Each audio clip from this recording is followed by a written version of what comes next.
Haryana day के उपलक्ष्य में हरियाणा के उप मुख्यमंत्री दुष्यंत चौटाला ने पंजाब सरकार को खुला ऑफर दे डाला है।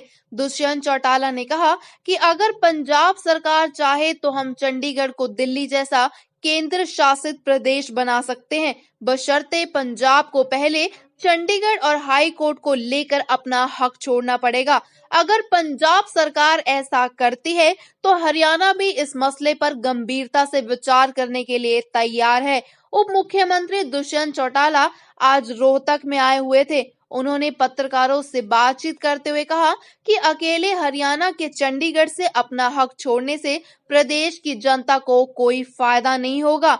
दोनों ही प्रदेशों को अपनी अलग-अलग राजधानी बना लेनी चाहिए और चंडीगढ़ को दिल्ली की तर्ज पर अलग से केंद्र शासित प्रदेश बना देना चाहिए। उन्होंने कहा कि अगर पंजाब सरकार इस पर विचार करती है तो हरियाणा भी इस मसले को सुलझाने के लिए तैयार है। तमाम हरियाणा वासियों को 55वें हरियाणा दिवस के उपलक्ष्य बहुत बहुत शुभकामनाएं।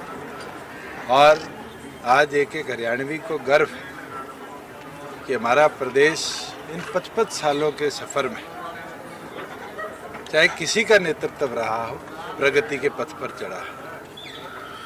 दिन प्रतिदिन एक छोटा प्रदेश होने के बावजूद भी हमारे इंडस्ट्रियलिस्ट ने, हमारे एजुकेशनिस्ट ने, हमारे स्टूडेंट्स ने और ख़ास तौर पर हमारे खिलाड़ियों ने दुनिया भर के अंदर इस छोटे प्रदेश का नाम रोशन किया। एक समय था जब पंजाब स्पोर्ट्स में आगे होता था, आज भी हमारे से बड़ा है, इंफ्रास्ट्रक्चर हमारे से बेहतर होगा, उसके बावजूद भी 33% हिस्सेदारी तमाम मेडल्स की किसी भी इंटरनेशनल एरिना के अंदर हमारे लोगों ने, हमारे खिलाड़ियों ने प्राप्त करी है।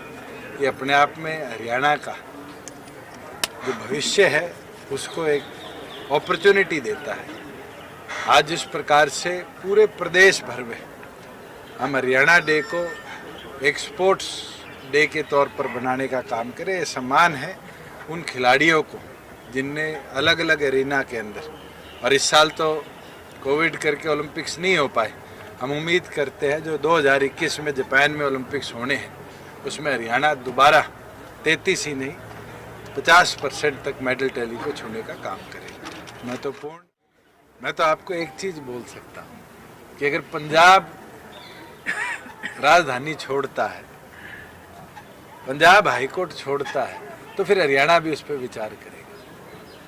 अगर हम चंडीगढ़ छोड़ते हैं तो मुझे नहीं लगता उसका बेनिफिट कोई हरियाणा प्रदेश को अकेले को, और अगर दोनों प्रदेश मिलकर चंडीगढ़ को दिल्ली की तरह एक यूनियन टेरिटरी बना दे और उसके बाद अपनी अपनी इंडिपेंडेंट कैपिटल हाई कोर्ट का बेंच बनाए, तो मुझे लगता है दोनों प्रदेशों के लिए बहुत बेहतर है।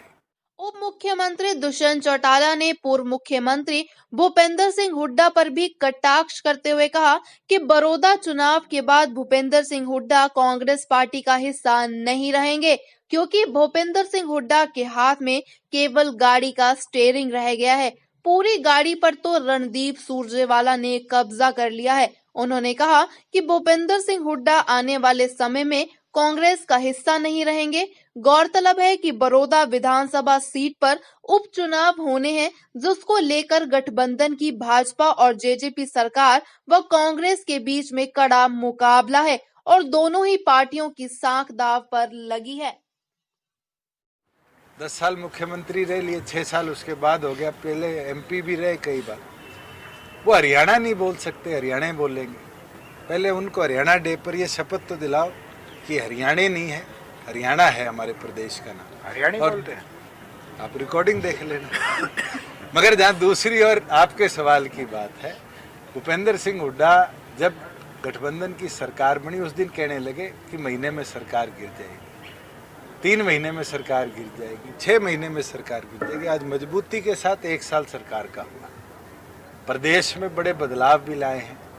हमने जहाँ करप्शन की ओर लड़ाई को और मजबूत किया है, चाहे वो ट्रांसपोर्ट विभाग के आरटीए को बंद कर पूरी तौर पर रीस्ट्रक्चर करने की बात हो, रजिस्ट्रेशन सिस्टम को, लोगों को दिक्कत आई है, मगर उसको दुरुस्त किया। और मैं आपको आंकड़ा बता देता हूँ कि रोहतक में प्रॉपर्टी टैक्स कभी करोड़ों में नहीं जमा हुआ। तो मेरे बाद आप मेयर से भी रिकॉर्ड ले लेना कि जब से नया रेवेन्यू रिकॉर्ड का सिस्टम आया है, करोड़ों रुपया आपके प्रॉपर्टी टैक्स और डेवलपमेंट चार्ज का रोहतक में जमा हुआ। ये जो बदलाव है, कहीं ना कहीं ये बाबुओं के जो चक्कर काटने पड़ते थे, इसको रोक चुका है। और हमारा ये प्रयास है कि आने वाले भविष्य के अंदर दुरुस्ता के साथ एक एक हरियाणवी को ताकत मिले, उसकी सुविधाएं आसानी से उसको मिलने का काम करें। सिंगल विंडो सिस्टम आज रेवेन्यू में हमने बनाया और विभागों में भी हम बना पाए। इस प्रयास के साथ हम आगे बढ़े। आप रिजल्ट आ जाए। और मैं एक चीज़ कह सकता हूँ, जो ये कहते हैं कि वोट नहीं आएगा, उनके पास तो स्टेयरिंग पता है, बचा है। गाड़ी तो सोनिया गांधी ने रणदीप सुरजेवाला को दे के बिहार भेज दी। और जैसे रिजल्ट आएगा, कल भिवानी में एक पैरेलल रैली हुई थी, नहीं हुई थी? सारी कांग्रेस तो भिवानी थी, बड़ौदा में तो कांग्रेस नहीं थी। तो आप ये देख लेना, वो स्टेयरिंग भी छीन कर कांग्रेस उनसे किसी और को देने का काम करेगी।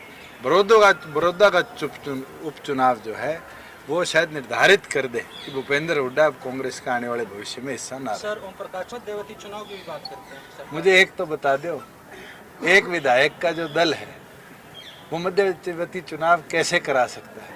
और भूपेंद्र हुड्डा कहते हैं कि मध्यवर्ती चुनाव होगा।